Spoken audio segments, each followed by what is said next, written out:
ಮೀಡಿಯಾದವ್ರಿಗೂ ನಮಸ್ಕಾರ. ಈಗಷ್ಟೇ ಅರ್ಜುನ್ ಹೇಳ್ದ, ಇದು ಸಿನಿಮಾ ನಾವು ಕನ್ನಡ ಸಿನಿಮಾನ ಬೇರೆ ಲೆವೆಲ್ಗೆ ಹೆಂಗೆ ತೋರಿಸ್ಬೇಕು ಅಂತ ಹೇಳಿದ್ರು.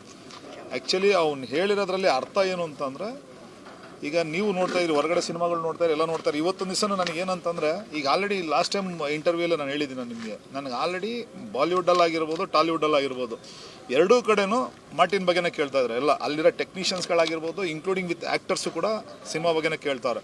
ಬಟ್ ನನಗೇನು ಅಂತಂದರೆ, ನಾನೊಬ್ಬ ಆ್ಯಕ್ಷನ್ ಡೈರೆಕ್ಟರ್ ಆಗಿ ನನಗೆ ಈ ಸಿನಿಮಾದಲ್ಲಿ ಈ ರೇಂಜಿಗೆ ಒಂದು ಸ್ಕೇಲಲ್ಲಿ ಕೆಲಸ ಮಾಡೋವಂಥ ಒಂದು ಅವಕಾಶ ಕೊಟ್ಟಿದ್ದು 3 ಜನಕ್ಕೂ ನಾನು ಥ್ಯಾಂಕ್ಸ್ ಹೇಳೋಕ್ಕೆ ಇಷ್ಟಪಡ್ತೀನಿ. ಹೀರೋ ಇರ್ಬೋದು, ನಿರ್ದೇಶಕರು ಇರ್ಬೋದು, ನಿರ್ಮಾಪಕರು ಇರ್ಬೋದು. ಎಂತಂದರೆ ಈ ರೇಂಜಿಗೆ ಇವತ್ತರೆಗೂ ನನ್ನ ಲೈಫಲ್ಲೇ ಈ ಥರದೊಂದು ದೊಡ್ಡ ಸ್ಕೇಲಲ್ಲಿ ಆ್ಯಕ್ಷನ್ ನಾನು ಮಾಡಿಲ್ಲ.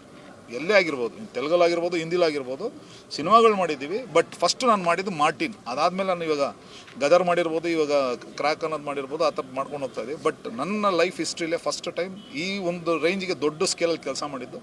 ಬಟ್ ನನಗೆ ಫಸ್ಟ್ ಬಂದು ಅರ್ಜುನ್ ಆ ಚೇಸ್ ಪೋರ್ಷನ್ ಇರ್ಬೋದು, ಮತ್ತು ಒಂದು ಶೂಟೌಟ್ ಆ್ಯಕ್ಷನ್ ಇರ್ಬೋದು, ಅದು ಒಂದು ಬಂದು ಎಕ್ಸ್ಪ್ಲೈನ್ ಮಾಡಿದಾಗ ಎಲ್ಲೂ ಯಾವುದೇ ಥರದ ಕಾಂಪ್ರಮೈಸ್ ಆಗ್ದಿರಾನೆ ಅದಕ್ಕೆ ಪಕ್ಕಾ ಒಂದು ಸಪೋರ್ಟಾಗಿ ನಿಂತಿದ್ದು ನನ್ನ ಹೀರೋ ಮತ್ತು ನಿರ್ಮಾಪಕರು. ಇವರಿಬ್ಬರು ಏನಂತಂದರೆ, ಇವರು ಸಾಥ್ ಕೊಟ್ಟು ನಾನೇನೇನು ಕೇಳಿದೆ, ಆ ಎಕ್ವಿಪ್ಮೆಂಟ್ಸ್ಗಳಿರ್ಬೋದು ಅಥವಾ ನಂಬರ್ ಆಫ್ ಡೇಸ್, ನೀವು ಅಂದ್ಕೊಂತೀರಿ ಇವಾಗ 240 ಡೇಸ್ ಏಂತಿಕಾಯಿತು ಅಂದರೆ, ಒಂದೊಂದು ಶಾರ್ಟ್ ಆ ಪರ್ಫೆಕ್ಷನ್ ನೋಡೋದ್ರಲ್ಲೇ ಸ್ವಲ್ಪ ನಂಬರ್ ಆಫ್ ಟೇಕ್ಸ್ ಆಗಿರ್ಬೋದು, ಅದಕ್ಕೋಸ್ಕರ ಆಗೋಂಥ ಪ್ರಿಪ್ರೇಷನ್ನು ತುಂಬ ಟೈಮ್ ತೊಗೊಳ್ಳೋವಂಥ ಒಂದು ಇದಿರುತ್ತೆ. ಇವಾಗ ಒಂದು ಬ್ಲಾಸ್ಟ್ ಇರ್ಬೋದು, ಎಕ್ಸಾಂಪಲ್ ನೀವು ಆಲ್ರೆಡಿ ಒಂದು ಟೀಸರಲ್ಲಿ ನೋಡಿದ್ದೀರಿ, ಒಂದೊಂದು ಟ್ಯಾಂಕರ್ ಚೇಸಲ್ಲಿ ಆಗೋಂಥ ಬ್ಲಾಸ್ಟ್ಗಳು, ಅದೊಂದು ಪ್ರಿಪ್ರೇಷನ್ಗೆ ಮಿನಿಮಮ್ ಒಂದೊಂದು ಬ್ಲಾಸ್ಟ್ಗೆ ಹಾಫ್ ಡೇ ತೊಗೊಳ್ತಾರೆ.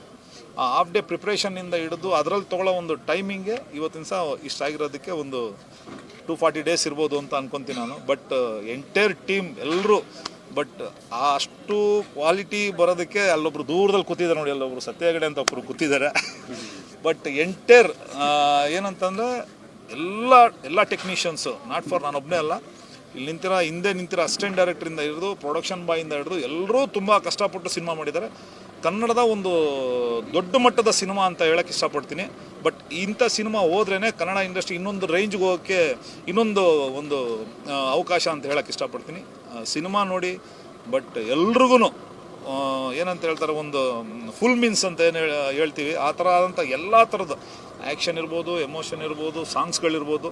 ನನಗೂ ಸಾಂಗ್ಸ್ಗೂ ಸಂಬಂಧನೇ ಇಲ್ಲ, ಆದರೂ ಬಟ್ ನಾನು ಇವ್ರು ಹಿಂದೆ ಕೂತಿರೋರು ಮಾಡಿರೋ ಸಾಂಗ್ಸ್ಗಳೆಲ್ಲ ನಾನು ನೋಡಿದ್ದೀನಿ. ಮುರಳಿಯವ್ರ ಜೊತೆ ನಾನು ಕೆಲಸ ಮಾಡಿದೆ. ಬಟ್ ತುಂಬ ಅದ್ಭುತವಾಗಿ ಅಂದ್ಕೊಂಡಿದ್ದನ್ನು ಅಚೀವ್ ಮಾಡೋ ಗಂಟ ಬಿಟ್ಟಿಲ್ಲ. ಎಲ್ಲರೂ ತುಂಬ ಕಷ್ಟಪಟ್ಟಿದ್ದಾರೆ. ಎಂಟೈರ್ ಟೀಮ್ಗೆ ನಾನು ಇವತ್ತಿನ ಸಹ ಇಲ್ಲಿ ನಿಂತ್ಕೊಂಡು ನಾನು ಎಲ್ಲರೂ ನಿಮ್ಮ ಮುಖಾಂತರ ಹೇಳ್ತೀನಿ, ಎಂಟೈರ್ ಟೀಮ್ಗೆ ಥ್ಯಾಂಕ್ಸ್. ಈ ಸಿನಿಮಾದಲ್ಲಿ ನಾನು ಒನ್ ಆಫ್ ದ ಪಾರ್ಟ್ ಆಗಿರೋದಕ್ಕೆ ನಾನು ನಿಜವಾಗ್ಲೂ ಥ್ಯಾಂಕ್ಸ್ ಹೇಳೋಕ್ಕೆ ಇಷ್ಟಪಡ್ತೀನಿ.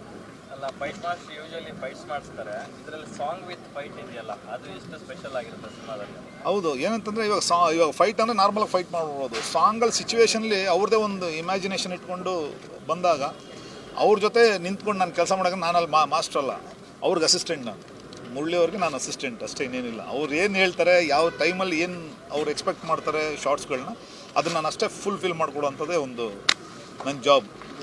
ಯಾಕಂದರೆ ಅವ್ರಿಗೆ ಆದಂಥ ಒಂದೊಂದು ಸ್ಪೇಸ್ಗೆ ಒಂದು ಅವಕಾಶ ಕೊಡಬೇಕು.